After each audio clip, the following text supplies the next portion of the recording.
Welcome to the Friends of Israel's Jew and Gentile Podcast. I am your host, Chris Katulka, and with me is none other than the Jewish sage himself, the one, the only, Mr. Steve Herzl. Steve, it took everything in me to get that out, and now my abs are killing me. Well, you got stuff out. There's no question about it. You'll be talking about that in a little while. But Chris, while you've been recovering from your surgery, I've been contemplating Theodor Herzl's house. Theodor Herzl, my spirit animal. That's right. The picture that when we're in the podcast room, that picture right behind you, you two are twins separated by time and birth. That's exactly right. Theodor Herzl's home is now a Palestinian pizzeria. I've been thinking about that, Chris. How life is so interesting. You could be here today and somewhere else tomorrow. That's not new revelation, but just the idea that Theodor Herzl, the home of Zionism, the father of Zionism, who gave his life, literally, he died young because every ounce of energy that he had, no matter what, he was out working towards it. And now his home is a Palestinian pizzeria. I'd like to try that pizza. Yeah, I'd like to try that pizza too. Steve, we found this in the Jerusalem Post. And it is fascinating. Maybe someone's listening to our podcast, Steve, and they're going, who is this Theodor Herzl guy? He is the father of modern Zionism, which he's the guy in the late 1800s who was working to establish a Jewish state. He saw anti-Semitism brewing in Europe and knew that the Jewish people needed a homeland. A fascinating a Jewish man. He wasn't religious either, too, Steve. Very secular guy. But in Jerusalem Post, it says, from Palestine to Paris, Herzl's Vienna home is now a Palestinian-owned pizzeria. In the same building where Zionism moved from idea to organized political movement, now hangs a framed photograph of Yasser Arafat. You can't make this stuff up. You can't make it up. That's right. And nor can you make up the story that you're about to tell us, Chris. First of all, you had other things on your mind, and one of the things you didn't have on your mind is making sure that the podcast the Monday before your surgery went up. And of course, it didn't. I can't blame you. You're looking forward to 5 hours of surgery. You're trying to make sure you're ready to go. You got all your I's dotted and your T's crossed, and so you never checked. And so here we did this prayer for you, and we asked people if they wanted a comment and prayer. And I call you, we talk several days after your surgery, and you say, I forgot to put it up. No, I did. That's not, let me rewind. I did put it up, but YouTube, the audio version of the podcast went up on Monday, on time. So people who listen only got the podcast. But on YouTube, I hit upload, and then I walked away from my computer. And then bupkis. I got bupkis. It didn't upload, but I didn't know that. I shut it down, getting ready for surgery. I came back. Which is understandable.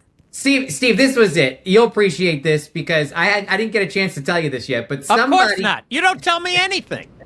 Somebody texted me and said, hey, where's the podcast? And it was a week later. And I go, what do you mean I went on there, it never uploaded. But I got it up there a week late. And Steve, people have been so kind. They've been texting me saying they're praying for me, and some people even called the text line and left me a beautiful message. Captain Paul, give me an outline, or give me just a summary of some of the things you actually heard when people called.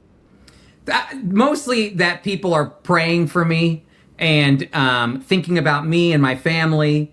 These are all the text messages that are coming in, people who are praying for me during this a very difficult time. And I believe these prayers carried me through, Steve, during this last week from surgery to today.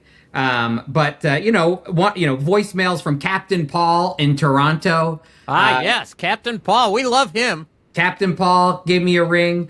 Richard and Ruth Nelson, who listened to the podcast, left me a very beautiful message. And in the message, I'm trying to remember what they said here. They said, keep on going. That's what they said. Keep on going, and we will be praying. The Lord blesses. So just great people who have been praying for me. I played Richard and Ruth's message for my wife and my friend who was here, and my wife Karen just started crying. So, knowing that we have such a great group of 7 listeners, who care for us, Steve. I'm thankful, and I really believe those prayers carried me through this past week. So, well, we are glad to, and you gave a little bit of information as to what the surgery involves because of the colon/rectal cancer that you have, and what the results of that is. We'd like to know, was it successful? I mean, you're here, so that's good. The good part, you came out of anesthesia. That's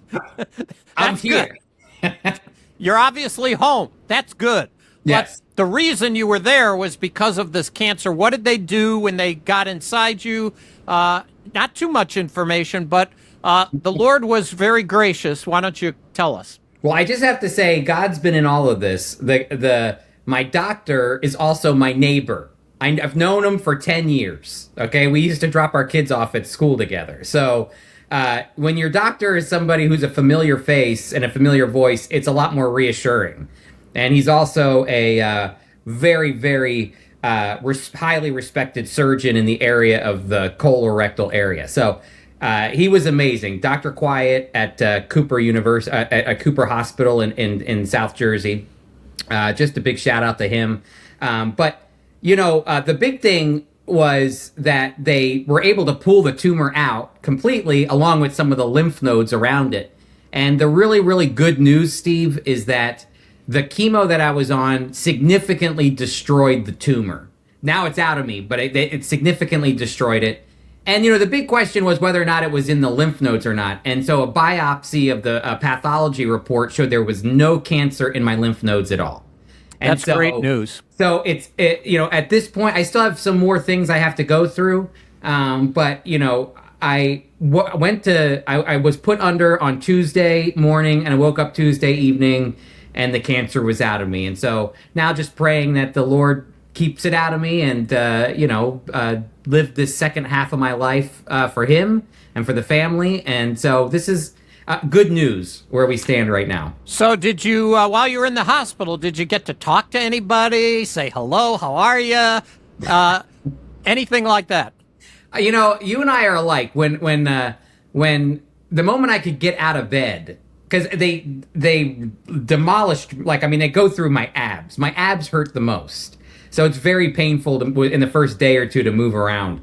But once I could get on my feet, I was going in circles the whole time. I couldn't sit still. They actually kicked me out early, Steve, because I don't know if I was disrupting too much or whatever, but usually it's a 5 to 7 day hospital stay, and I got into my room on Tuesday, and I was out of there on Saturday. So nice. I don't know if I beat a record or not, but they were very happy to say, you're doing just fine, get out of here. But yeah, talked with people, talked with nurses, talked with my night nurses, my day nurses, everybody who came in. They asked what I do. And I had a chance to talk about Friends of Israel and how I teach the scriptures from a Jewish perspective. They all very fascinated by it.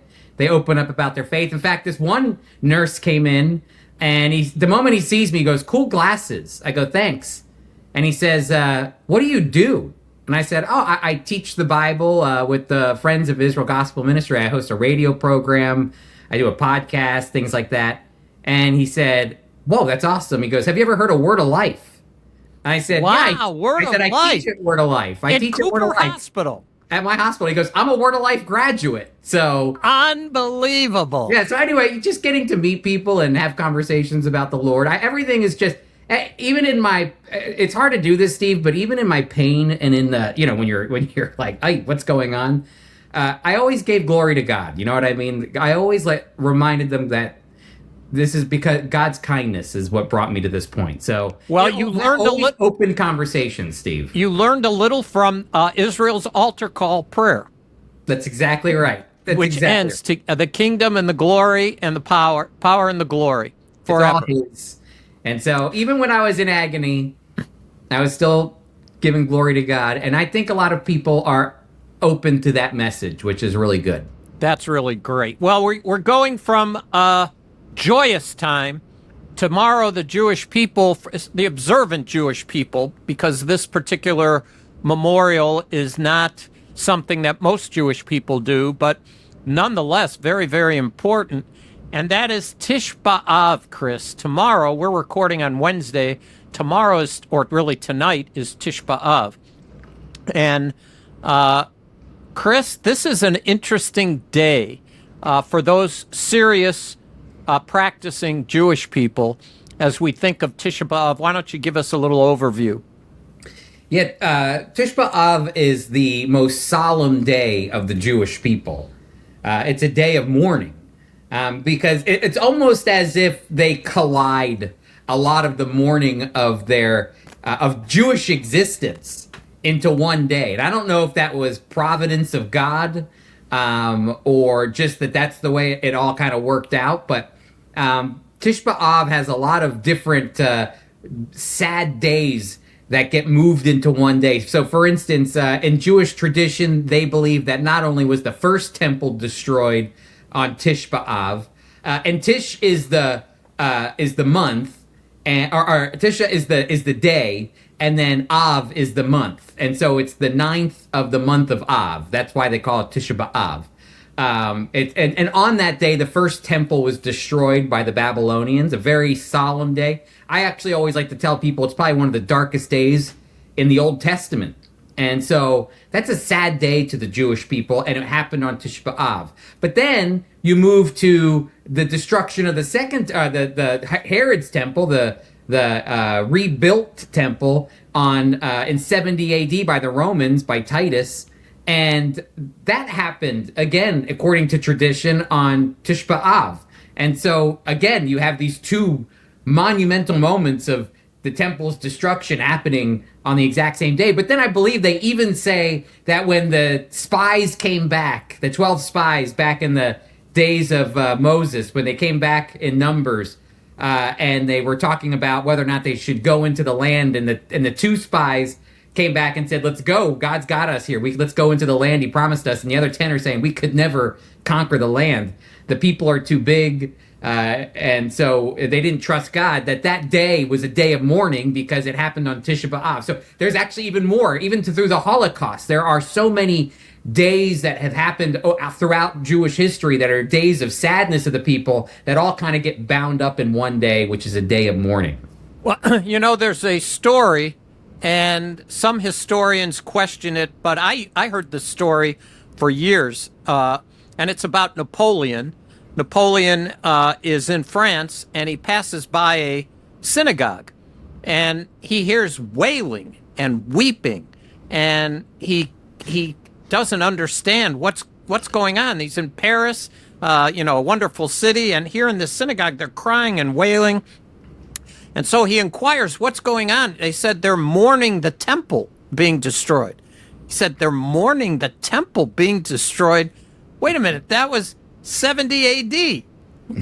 And they said, yes. And so he said, if these people feel that they must fast and wail for 2,000 years, surely they'll be rewarded with another temple.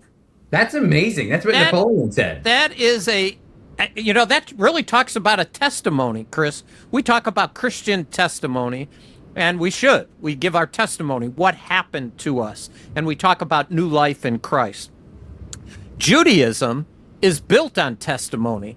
In fact, as the Iranian war is going on, I think out of all the countries involved, and there are a lot of them. Iran is shooting at multiple countries, and anything of interest to the United States. Israel's been at war. Well, you could go back 47 years if you want, but just go back to the October 7th issue, and they have a testimony. You know what their testimony is? We're going to give our dying breath to preserve this country. Mm-hmm. We are not going to be slowed down. We are not going to be hurt in any way. We're not going to allow them to win. And so all during this war, Chris, if you ask the testimony of Israel, they're still starting up other businesses during a war. So a testimony is important. And when Napoleon heard about their crying and wailing and the idea that it happened so long ago that they still want another temple, he said that's going to happen. I just find that interesting. So they have to fast. What else do they have to do or not do during this time? I don't know. You have to tell. So they're fasting. Well, look on your paper. Oh, you mean my producer? I'm the producer. Look, I'm giving you a mulligan because. Oh, look at this. You put even a bunch of things in it. Oh, you can't eat or drink. You can't wear. Is this For where our I should be 7 right now? listeners, just bear in mind, I'm supposed to be the producer, and I'm trying to help this guy along. I write this whole thing out. You know, he's just had surgery. He's been out just a little over a week. So, Chris, what can't they do? I don't know. Look on your paper. I'm just hoping to relax and let you take it from here. I thought I've done my job by now. You know what I mean? I'm only a week out from surgery. All right. They can't eat or drink. They can't wear leather footwear. Why is that? Leather footwear is considered, especially long time ago, very sophisticated, luxury. You're not allowed to have, it's a mourning time. So when somebody passes away in your family, it's the same thing. It's like you're mourning for a deceased person. This is the temple. So leather always had the connotation of luxury, and so you're not allowed to do that. Even taking a bath, with soap or suds and stuff, you can't. You could take a quick shower, but you can't relax. The idea of just enjoying life. You're not to enjoy life during this day. Well, you have in the producer notes here something I've never heard before. Washing only until the knuckle. What does that mean? They have the idea of using your full capacity is you're going to hold back. So you wash only to a certain place. You haven't done the whole thing.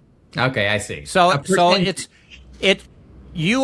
the rabbis want the people to feel it, if you will. This is bad. We want you to feel it. Okay. Applying ointments or creams. Exactly. Yeah. Anything that smells nice. All right. Engage in marital relations or any form of intimacy. Well, that should go without explanation. You put it in there, producer. It's anything. No, I'm fine with you reading it. I'm just saying anything that is enjoyable, that's relaxing. This is a concentration and focus on mourning. Oh, this is an interesting one. Sit on a normal height chair until sit low. Zot. Yep, that's low. When you go to pay a visit after someone dies. It's called sitting shiva, the 7 days, and you sit below everybody else. So, say your couch is this level. They actually some Jewish funeral parlors have seats that you could rent that sit very low. Oh, really? Oh, yeah. Oh, the idea is when you're sitting, look, our people are classic for that, you know. You're going to sit like this. We walk like this. We sit like this, look real low, and the other people are high. It's the idea of humility, humbleness. Yeah. It's a over dramatization of the idea of mourning. All right, here's another one. You can't study Torah, huh? Or only except for Lamentations. The sad part. So Lamentations. That's interesting. Yep, you read Lamentations during Tisha B'Av. Study Torah except the sad part. Okay, send gifts or greet one another. You may respond to greeting. So you can't send gifts, no gift sending or anything like that. No gift sending. Engage in outings, trips, or similar pleasurable activities. Yep. And then wear fine or festive clothing. You can't do that. Yep. So Tisha B'Av is a memorial remembrance of a bad part of our history. And what's sad, and I understand it, assimilation has been much a part of Jewish life. But, you know, the temple was where God resided, Chris, when it happened that the Babylonians and later the Romans took the temple and the Temple Mount. It broke the hearts of the Jewish people because that was their access to God. That was their touch point to God. And the further away we get from it, the less need. Chris, September 11th, 9/11. I remember 9/11 in the United States, and that happened on a Tuesday. And on Sunday, the churches were filled.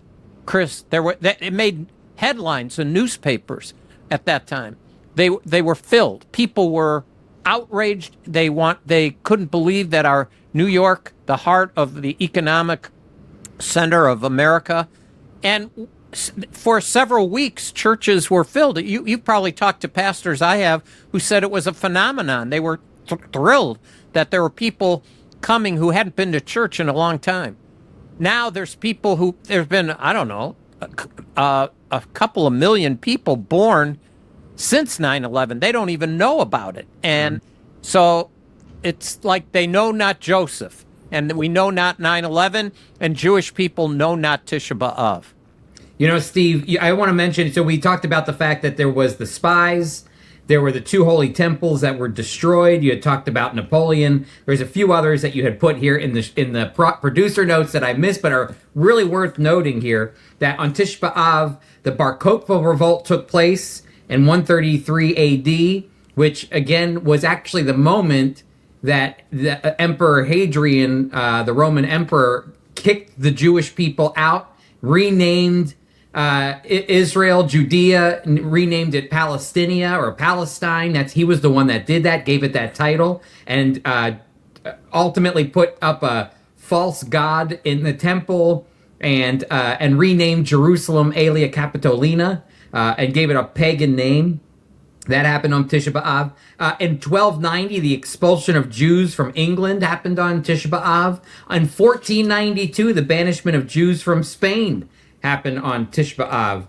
And again, many other things. But as you can see, it's almost as if this one day seems to encapsulate the mourning of Jewish people throughout the millennia that they've existed. And so, and again, I think even events that took place on the Holocaust are bound up on that day as well. So, but 100%. Steve, it's a day for us to also mourn and for the Jewish people and their suffering, and to think today that the Jew hatred is on the rise.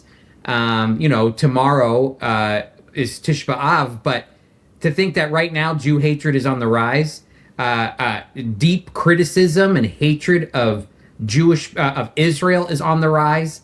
And younger people, it just is. Steve, my home care nurse came yesterday and asked what I did.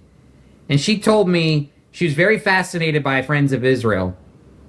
And she said, my 26-year-old son is bound up in all of this anti-Semitism and hatred of Israel, and he's getting it all online.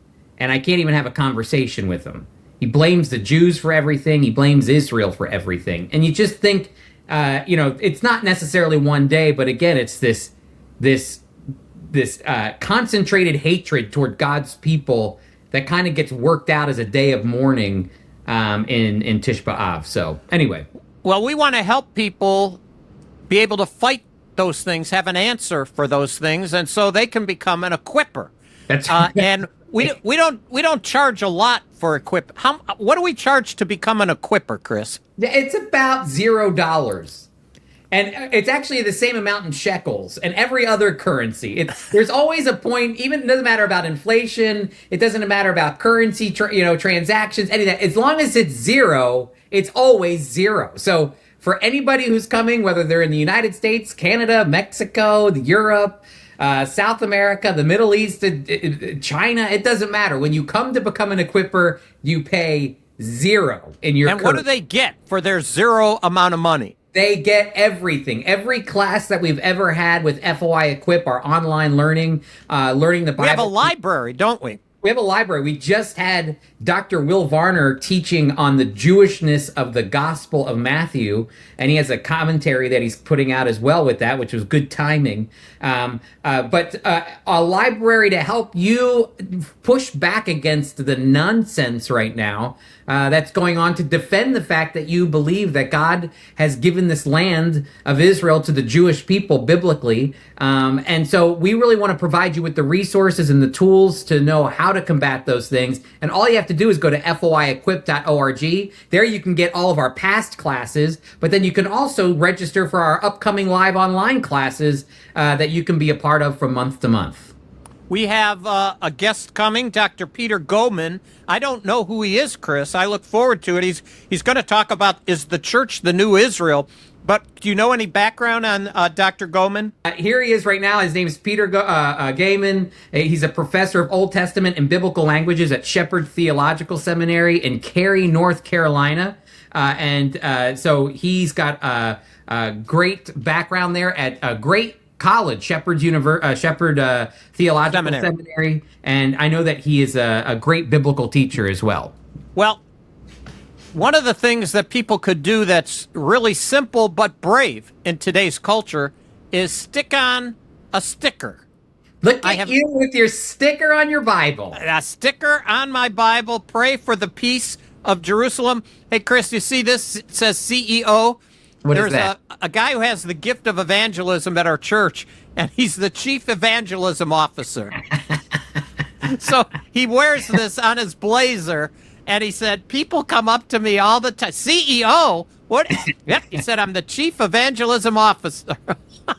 Anyway. Steve, I have to tell you something. It hurts for me to laugh. I just want you to know, every time you make me laugh, it's bringing me joy and pain at the exact same time. Well, there you go. Well, it's a little for Tisha B'Av. We got to feel we're happy Israel's back in the land, doing well, but at the same time, there's still stuff that's not good. So you weep and you laugh at the same time. But how do they get their sticker? Yeah, if you want 50 free stickers that support Israel and the Jewish people, to have a really bold way of showing support with stickers that say I love Israel or God bless Israel, one with an Israeli flag on it, or one that says pray for the peace of Jerusalem, I encourage you, if you want 50 free stickers that support Israel and the Jewish people, text us at 424-444-1948. Again, that's 424-444 1948. And when you text us, it's going to come right to my phone, okay? So you might have to wait a moment, but I'm going to send you a link. So when you text me at 424-444 1948, it's going to send me your message. You can write whatever you want in there, and I'm going to send you a link, and you're going to sign up, and we will send you 50 free stickers that support Israel and the Jewish people. So shoot us a text. It's not even just to get stickers. If you want to say, this show, what are you guys doing? You know, if you want to give us some tips. Too much medical information. That's right. If you have ideas for the show, let us know. Send us a text, 424-444 1948. Well, Chris, we're going to go and have been, we've done the first week of questions that Jesus asked. And there's a number of them that we were able to find. And I want to start with, on your show notes, on your producer's notes. I got them. Number 6, I think, is a great one for us to talk about. And it's number 6 on your producer notes. It's not the 6th question he ever asked, but it actually comes from Matthew chapter 16 and verse 26.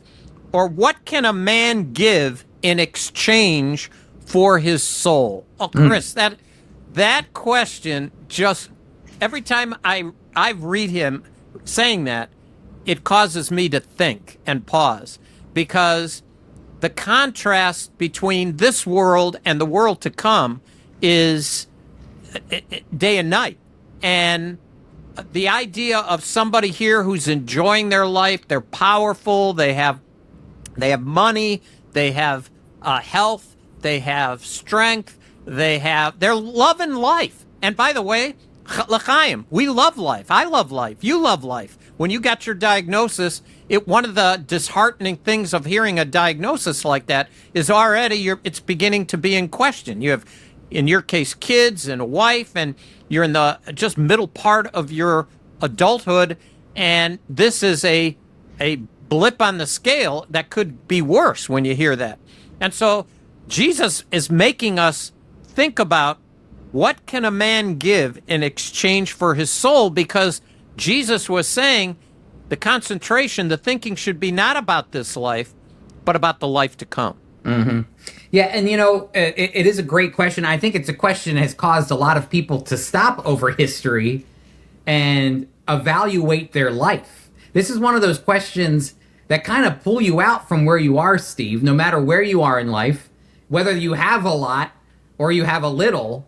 The question is one that kind of taps into the heart of man and takes you beyond your mortal life, the time that you have here, what can a man give in exchange for his soul, is a deep, not just philosophical question, but even deeper than that, a biblical question, because it is grounded in what the Torah taught. It is grounded in what the Bible had already taught, because Jesus, again, something that we had talked about from before, is that Jesus came to restore all of the things that God had already laid out. Even in the Old Testament, he came as the restorer of all things.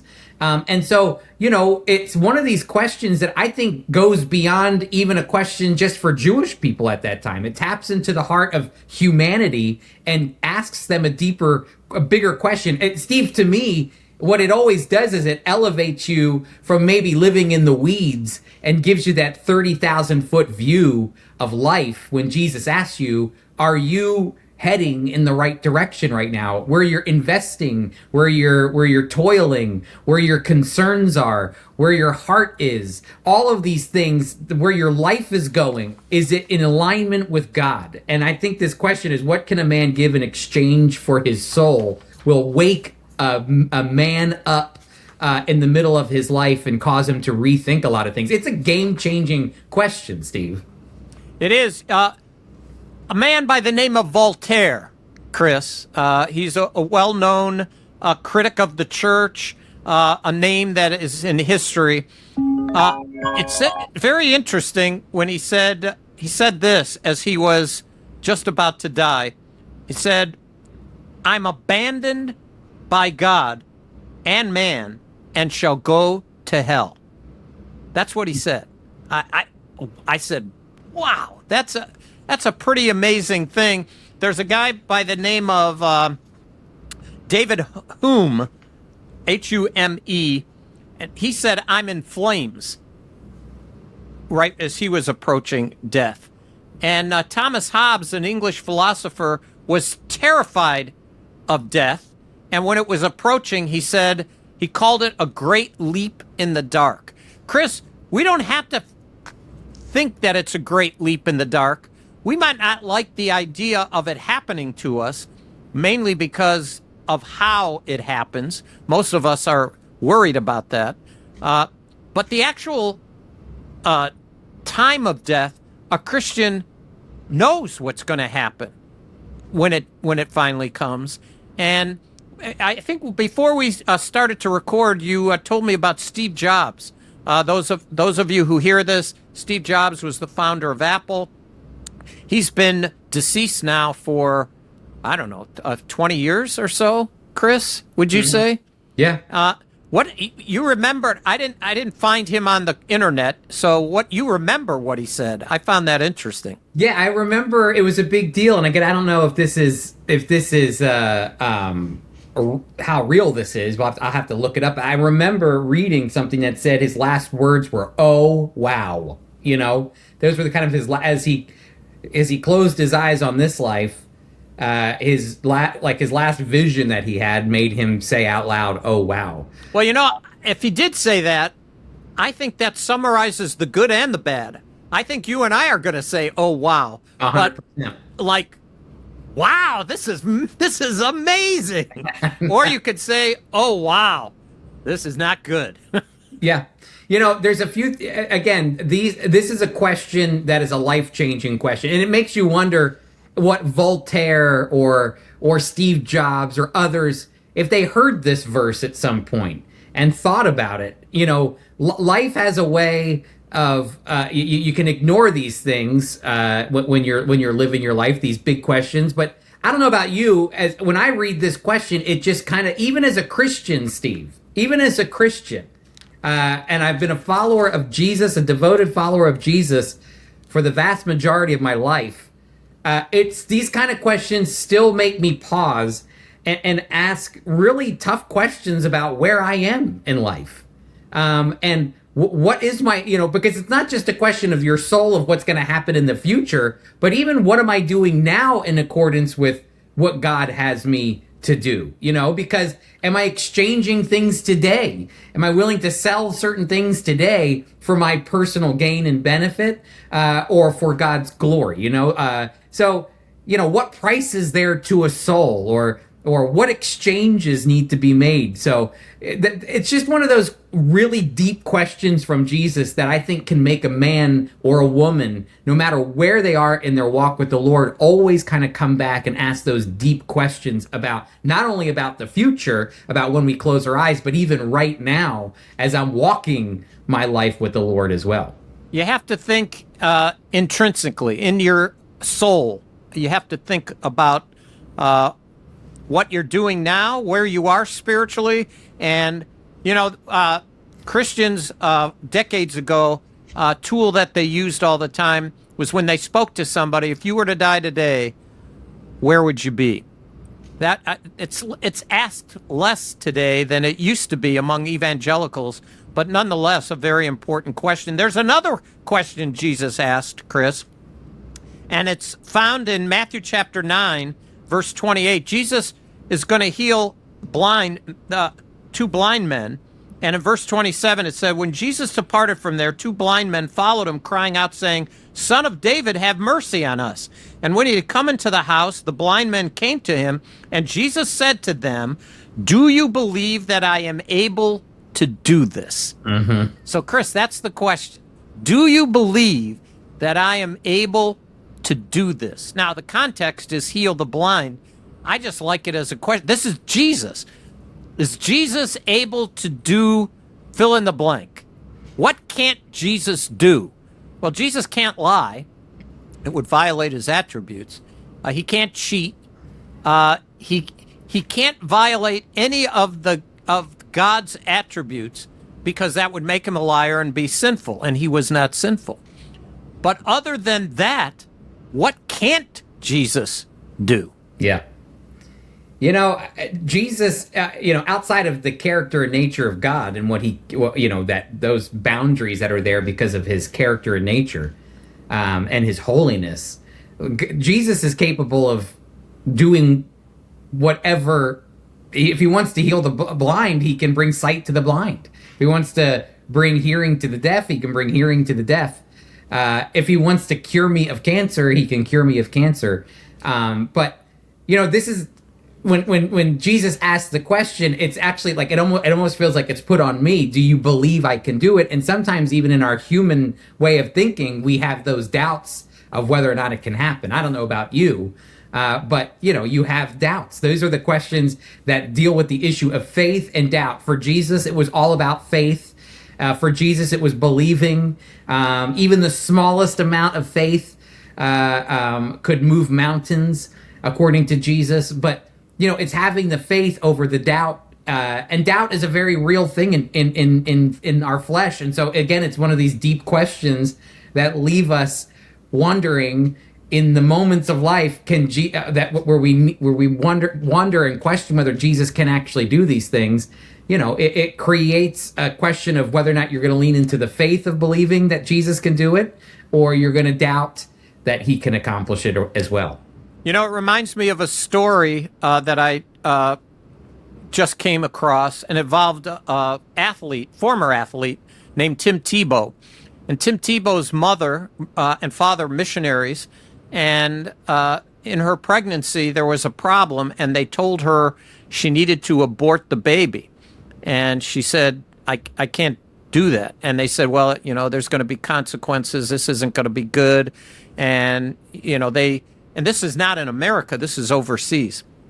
Well, what is God able to do? Well, first of all, they as a family held on to their faith. Whatever God wanted, they were willing to accept. Turns out Tim Tebow was born.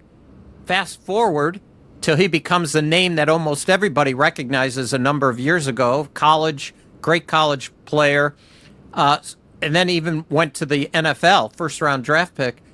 Well, wouldn't you know that during a Super Bowl, because of his fame, the Focus on the Family, during halftime, put on a commercial featuring Tim Tebow's mother talking about trying to stop abortion. Now, to me, that is, what is God able to do? He's able to do anything he wants. Yeah. And in fact, turns out where man wanted an abortion for a good reason, by the way. I'm sure the doctors were thinking of the patient. This is not going to be good. The baby's going to have problems, even if it's alive, all those things. But they pressed her, and she held on to her faith, not knowing anything would happen. And it turns out, you fast forward about 22, 23 years, and there she is talking about not having an abortion during the biggest time period for marketing on the not on the planet, but in the United States, the Super Bowl. You know, Steve, I don't always want to bring it back to this cancer that I've been dealing with, and I'm sure our 7 listeners, there might be some that have dealt with health issues, and you wonder whether or not God can heal. You know, I want to get the question right again from Jesus here when he says, do you believe that I'm able to do this? And you know what? I'll tell you something. I knew Jesus was able to do it. That I believed. But the question always becomes whether or not, Steve, it's his will to do it. That's the question. And that is the biggest question of them all, because I am very confident that the God who spoke all things into existence can also be the God who can heal me and heal others. The question is whether or not, for his glory, it's his will to do so. So I always prefaced it with, if it's your will, if it's God's will to do this. Of course, in my heart, I was always begging God to give good news, but that doesn't happen with everybody all the time. But does that mean God couldn't do it? And I think that's always the tough part on this side of heaven, is wrestling with, can God do it? I believe God can do it, but is it his will? That's the other question. Well, you know, when Peter saw Jesus walking on the Sea of Galilee, it's a storm, and there he is walking. He says, "Come on out," and he did. In verse 31 of Matthew, it says, "And immediately Jesus stretched out his hand." Peter was going down because he took his eyes off, and he caught him and said, "Oh, you of little faith, why did you doubt?" Why did you doubt? Well, you just gave the reason why we doubt. Believers know that he could do it. We just wonder if he's going to do it for us, whatever that it is. And is it his will or not? That's the key. We know he could do it. But it's whenever a person's going through difficulty, we're human, we're fallen humans, energized and really taken over by the Spirit of God who dwells in us. But that old nature is still there. And so we wonder. And that's the tension that every believer lives under.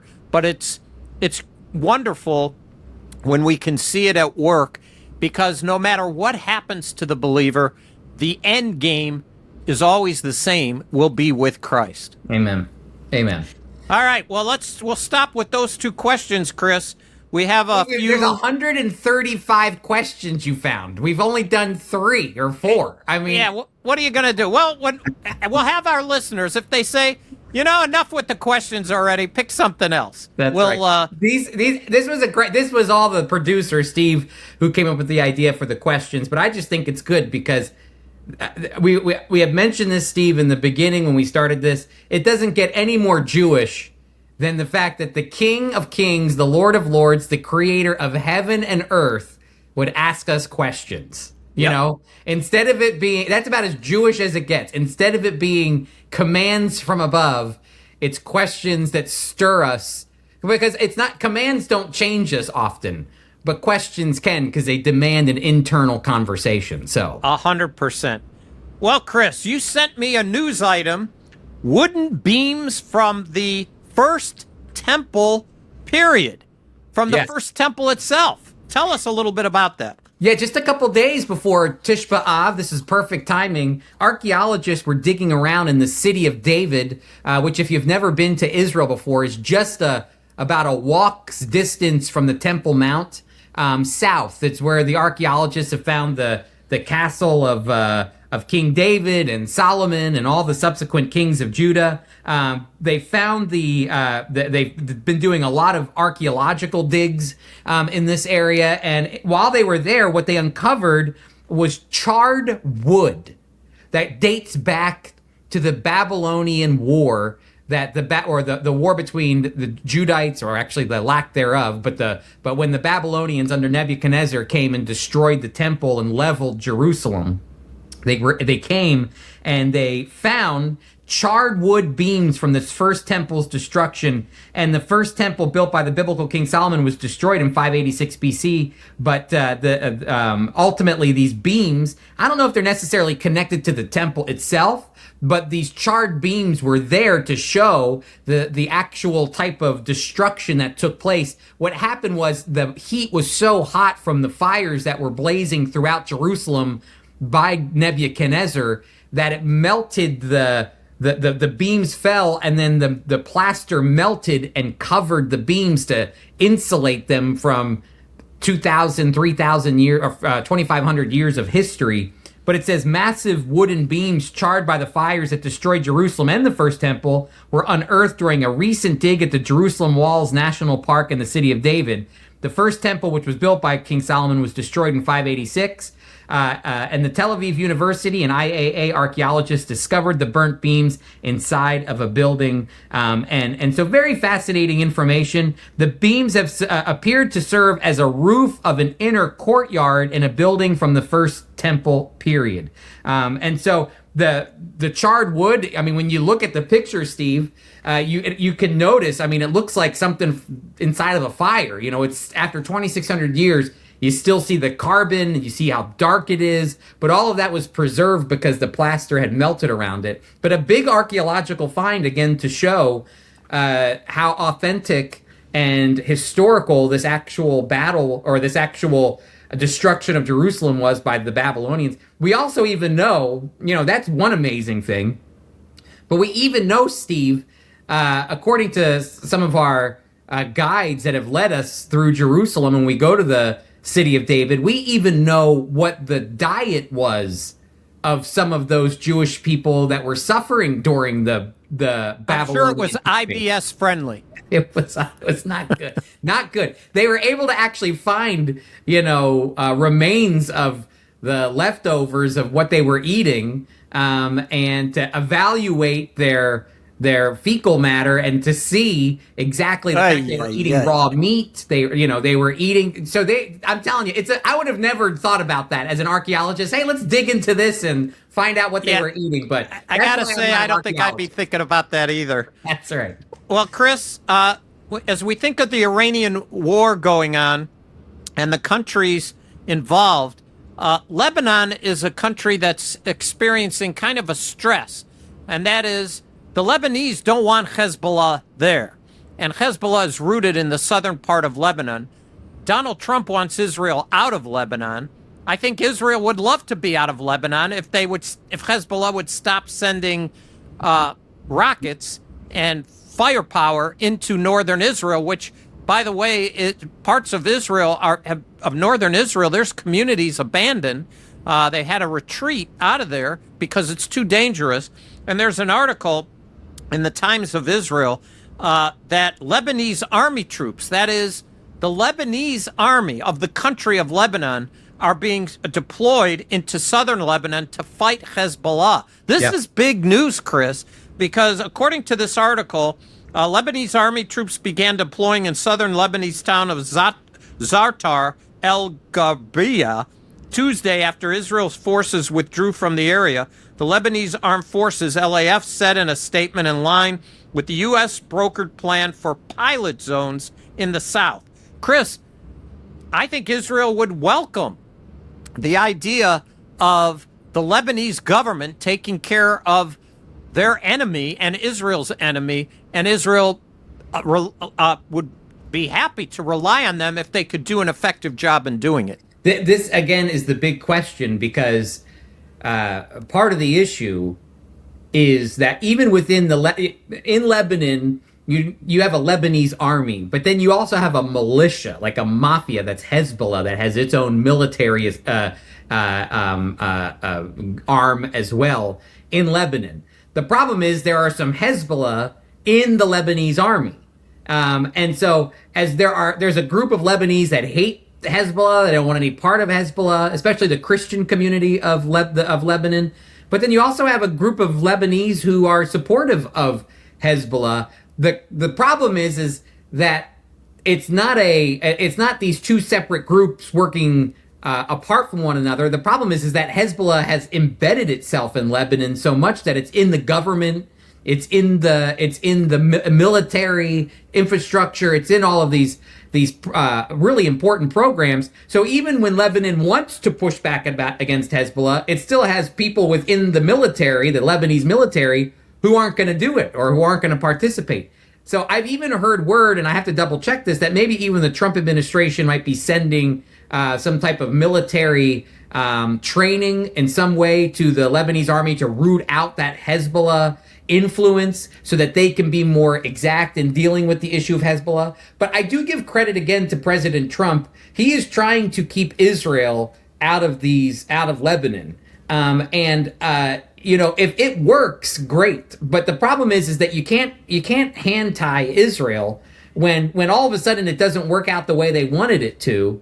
You can't go blame Israel for just sitting on the sidelines while they're getting attacked by Hezbollah in the north again.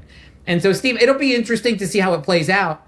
But when you think about this president of Lebanon who recently visited Trump in Washington, D.C., this is a big deal. I think Trump wants to see Lebanon a part of the Abraham Accords. No question. No question. This would be a game. I mean, recently even the president of Israel, Herzl, he even was saying, one day I hope to drive my car up to Beirut and to be with the Lebanese people. I think that there is a place for peace between the Lebanese and the Israeli people. Of all of the countries around Israel, especially the Lebanese people with its big Christian influence. But at the same time, I think it's going to take a lot of peeling apart the decades of Iranian influence in Lebanon. No question. Hey, I'm old enough to remember when Beirut was called the Pearl of the Mediterranean. It was a wonderful place. People took vacations. It was a normal place and a vacation spot. Well, Chris, we have to do our Yiddish word for the day. Okay, you're watching that. You have a timer, don't you? You see the timer. I do see the timer. Yeah, you're watching the time. I like it. Yeah. So our Yiddish word for the day, especially Chris gave us his health report, but you were kind of hoping that you would, since after all this is a intestinal issue, no food, all that, so you were hoping to lose some weight. That's what you told me. But you could give us an update on that. But the Yiddish word for the day is Challish. Not Challish. Challish. Not challah. That's bread. That's Sabbath bread. Challish. And that is, I'm faint with hunger. Chris, you were without food for how many days? I stopped eating on Monday last week, and I didn't have my first bite to eat till Thursday. So about 4 days. Steve, I was hoping I'd lose all this weight, get myself back in shape a bit. And even with all the stuff they pulled out and all of it, I lost 6 pounds. So what was your breaking a fast meal since you were Challish? You were faint with hunger. They start you back on a liquid diet. So I think I had broth and some type of lemon ice mixture or something like that. So it was a slowly situation.